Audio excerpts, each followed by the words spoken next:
মানুষ বলে জন্ম, মৃত্যু, বিয়ে এই তিনটে নাকি সৃষ্টিকর্তার হাতে। তাহলে আমার প্রশ্ন হচ্ছে, ভালোবাসাটা কার হাতে?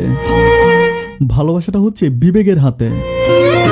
ঢাকা থেকে চিটাগংয়ে যাওয়ার জন্য যদি আপনি খুলনার বাসে উঠেন, তাহলে আপনি ঠিক খুলনাতেই যাবেন, চিটাগংয়ে নয়। অনেকে আমাকে বলে, ব্রেন খাটিয়ে তো ভাই ব্যবসা করা হয়, ভালোবাসা নয়। আমি এটা মোটেও মানতে পারলাম না। যাকে নিয়ে আপনি সারাটা জীবন কাটাবেন, যে আপনার জীবনের সবচেয়ে ইম্পর্ট্যান্ট একটা পার্ট, তাকে জানার জন্য একটু ব্রেন খাটাবেন না? তবে কি ব্রেন খাটাবেন লুডো খেলায় জেতার জন্য? প্রত্যেকটা ভালোবাসায় যদি বিয়ের স্বপ্ন নিয়ে করা হতো, তাহলে আমি নিশ্চিত করে বলতে পারি কারো জীবনে ভালোবাসায় বিচ্ছেদ থাকতো না। আজকাল ভালোবাসা তো হয় রূপ, যোগ্যতা আর টাকা দেখে, যেগুলো মানুষের জীবনে কখনোই দীর্ঘস্থায়ী হয় না। শুধু মনের রং দিয়ে যদি ভালোবাসা করা হতো, তাহলে পৃথিবীটা একটা ভালোবাসার স্বর্গরাজ্য হতো। ছলনা, প্রতারণা, ধোঁকা বলতে ভালোবাসায় কোনো শব্দই থাকতো না। আগে একজন আরেকজনকে বলতো মাঠে আয় কথা আছে, আর এখন বলে মেসেঞ্জারে আয় কথা আছে।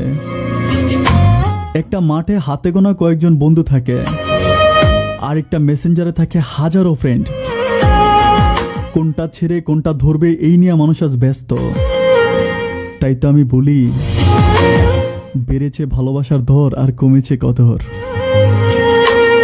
ফেসবুক, মেসেঞ্জার, ইমোরে ভার্চুয়াল জগতে এসে ভালোবাসার সম্পর্কগুলো খুব সহজেই হয়ে যাচ্ছে, কিন্তু সম্পর্কগুলো খুব সহজে ভেঙেও যাচ্ছে। তার একটাই কারণ, সন্দেহ আর অবিশ্বাস। জীবনের জন্য নিঃশ্বাস আর সম্পর্কের জন্য বিশ্বাস খুব প্রয়োজন। সবসময় ভুল মানুষটি আমাদেরকে সঠিক শিক্ষা দিয়ে যায়। অনেকে বলে সম্পর্কের মধ্যে সরি শব্দটা থাকতে নেই, কিন্তু এই একটা মাত্র শব্দ হাজারো সম্পর্ককে টিকিয়ে রাখে। প্রত্যেকটা মানুষের জীবনে একটা গল্প থাকে, কারোটা হয় ইতিহাস আর কারোটা হয় দীর্ঘশ্বাস। চোখের অশ্রু একটা পরিষ্কার কাগজে ফেলে দেখুন, অশ্রু শুকিয়ে যাওয়ার পরেও দাগটা কিন্তু থেকেই যায়।